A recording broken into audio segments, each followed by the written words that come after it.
hapo ndo ulipozingua mwanangu. Yaani pamoja na kuja kunielezea, nikakupa ushauri, video yako utaambia itakuwa kali nini, nikakupa na ushauri ndugu yangu. Sasa saizi tena unakuja kuniambia vitu vingine, unakuwa kama unanichanganya ndugu yangu.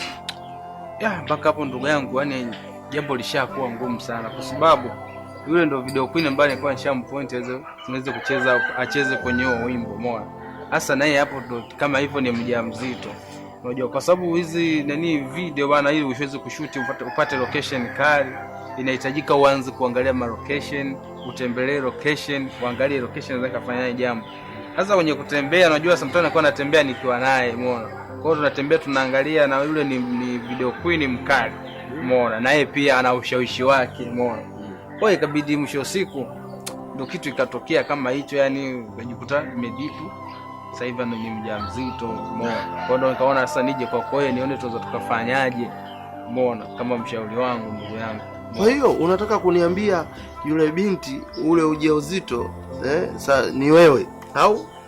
Yes, ndo kama ninavyokuambia huko mimi tayari yule, yani kama shakuwa shemeji yako, yani umeona. Shemeji yangu tena? Yaani hivyo mtu ana ujauzito sasa zinakuaje sasa? Yaani unajua mpaka kwenye familia yamekuwa ni matatizo, maana kwa sababu kule tayari nilikuwa na mchumba pia. Umeona, na huyu pia sasa hivi amekuwa mjamzito video queen wangu. Kwa hiyo vitu vingi sana sasa hivi kwangu. Ndio nikaona sasa hapa nisichelewe, ngoja niende kwa mshauri wangu nione naweza nikapata 1 2 3 au tukapata hata plan B. Kwa hiyo mambo ya kushuti tena hakuna. Na huyo kwanza huyo binti ana umri gani rafiki yangu? Yule binti bana, yani umri wake kama 16, 15 hivi au 17. Yani zinacheza hapo yani. 15, 16 au 17. 16, 17. Yeah. Wewe sikiliza bana. Kuna binti mmoja niliwahi kuonana naye, ana kama sio Anita kweli huyo wewe? Anita?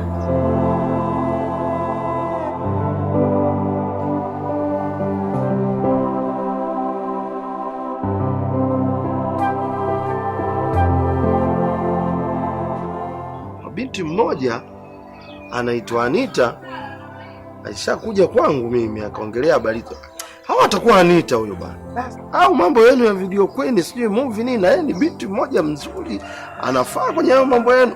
Kadhalika kichwa changu kilikuwa ulipokuja kuniomba ushauri nilikuwa nimewaza na yeye, lakini sio Anita kweli huyo. Kuhusu jina ndugu yangu mimi sijajua, kwa sababu yule yeye ani jina analotumia anatumia jina la sanaa. Wao mtu anaweza simtambue. Kwa hiyo ndio wanatumia majina yao mengine ya sanaa, yani kwa ufupi wasanii wengi tunasema majina ya ugali. Ndio maana mpaka watu wanasema aibu utaona wewe, mimi tayari ndo nishaona aibu tayari.